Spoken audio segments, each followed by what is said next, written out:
Hi, I'm Scott. I'm a PhD student from Australia, and today I'm presenting Eucalyptus genome evolution, loss of micro-synteny due to transposon-mediated unequal homologous recombination. Just to start with, we're going to go through a bit of background on synteny. So synteny is the conservation of both the order and sequence of homologous chromosomes. So if we compare the genomes of two individuals within a population or within a species, we'll find the same genes on the same chromosomes. And these genes will also exist in the same order and the same orientation. So this conservation of gene location and order and orientation we refer to as synteny. So we take this idea and we generalize it. And instead of just looking at genes, we look at the entire chromosome, so all sequence within chromosomes. So synteny is required for recombination during meiosis. It's required for the production of viable reproducing offspring. Within a sexually reproducing population, the genomes of individuals must be highly syntenic. However, a loss of synteny is commonly observed between closely related individuals or within species. This loss of synteny is often expressed as variation in gene location, copy number, and also within gene order. This loss of synteny has potentially large reproductive effects. So what is synteny lost to? We think the primary mechanism of synteny loss is unequal homologous recombination. So this is a process that occurs during meiosis and as such can be inherited by offspring. So during meiosis, chromosomes line up and exchange DNA, they recombine. If the chromosomes line up and the sequences within the chromosomes are different, recombination loci may not line up correctly and the exchange of DNA may not happen or may happen incorrectly. And this is what we talk about when we mean unequal homologous recombination.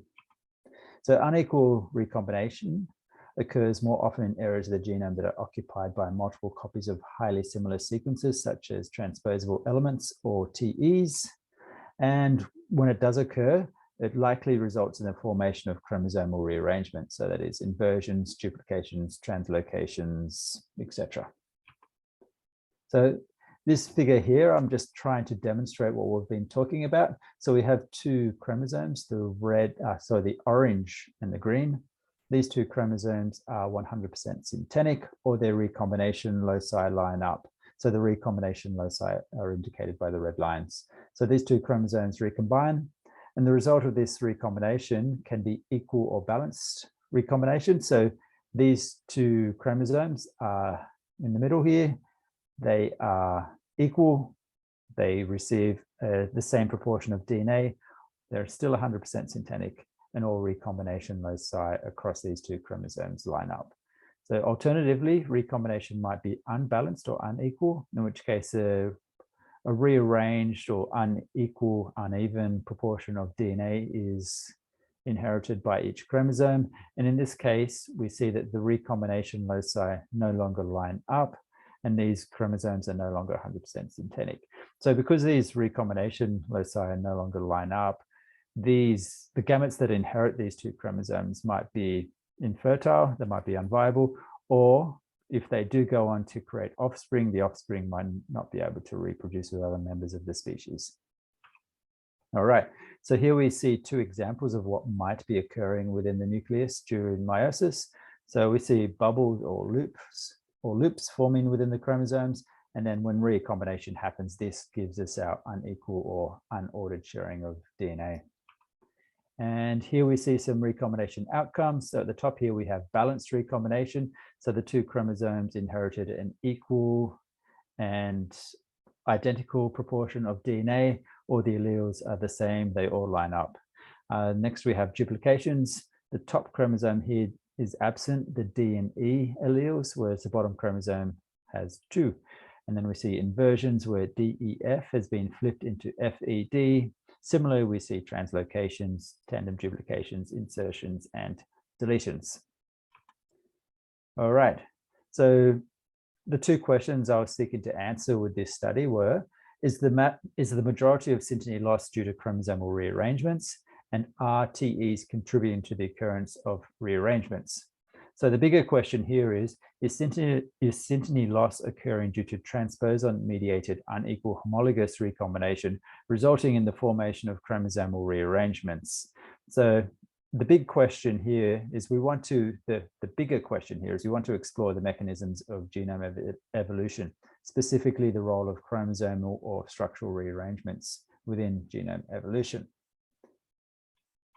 All right, so the study group I used for this were the Eucalyptus or the gum trees. So it's a species, a genus of trees native to Australia. This is a massive evolutionary radiation.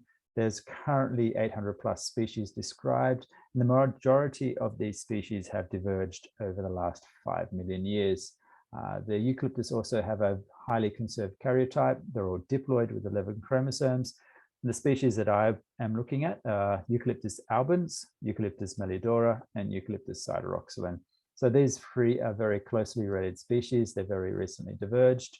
They still interbreed or hybridize, and they're all wild genomes.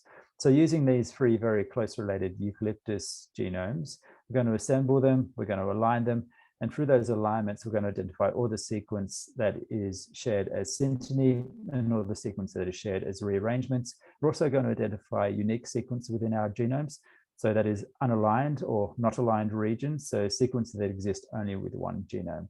And we can analyze these alignments and try and see what synteny is being lost to. So the methods, we're going to assemble genomes, or I did assemble genomes for all three species using ONT. The genomes were annotated for transposons, and then I performed pairwise alignments between all genome pairs, and these alignments were annotated for synthetic regions and rearrangements. So for example, I would take albans and mellifera, I would align them, and I would annotate albans for synthetic regions and for rearrangements, and I would also annotate mellifera for synthetic regions and rearrangements. And this was done for all genome pairs. All right, so the genomes that we assembled were quite successful. So the genome size is in general around 600 megabases. The majority of the sequences that we did assemble were placed into scaffolds, so into the 11 chromosomes. Our contig N50 was nice and high. Mellifera had our smallest N50 with 1.8 megabases, and CIDR had our largest N50 with 5.2 megabases. Our genomes are quite BUSCO complete, so we see about 97% of BUSCO genes were identified. And we also identified 47% on average of our genomes as transposable elements. All right, so moving on to question 1, is the majority of synteny lost due to chromosomal rearrangements? So within this diagram here, we see chromosome 1 for all our three species, so for albans, mellifera, sideroxylon, and albans again.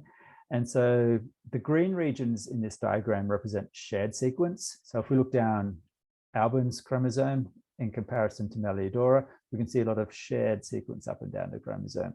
Black regions indicate unshared sequence or not aligned regions. And the blue links between any two genome pairs, they show synthetic regions. So if you see a region that is both green but not synthetic, then that indicates a rearrangement. So for example, this area here would be a rearrangement. This area here would be a rearrangement. It's not it's shared but not synthetic. So when we look down the length of these chromosomes, what we see is that there's synthetic regions all up and down, but synteny has also become highly fragmented. So we also looked at the proportion of our genomes that were shared as synteny, shared as rearranged, and not aligned.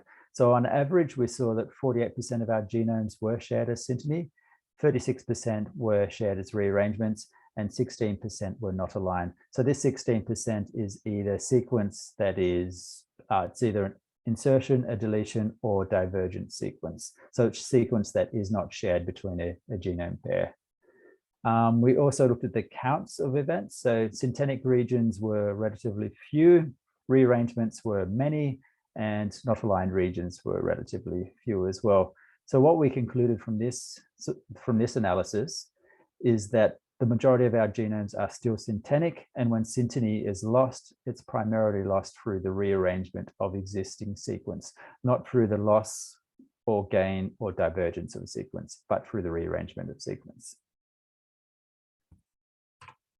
All right, so in question 2, are TEs contributing to the occurrence of rearrangements? So starting with albans, we took all the rearrangement in synteny breakpoints, and we looked to see what proportion of them were occurring within transposable elements. So of 352,000 breakpoints, 235,000 were found to occur within TEs, or 70% were found to occur within TEs.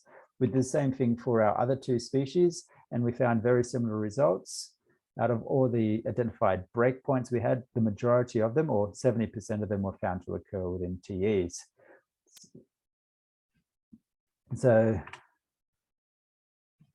but as 47% of our genomes are TE, breakpoints could be occurring within TEs by chance. So to assess this, we performed a permutation test.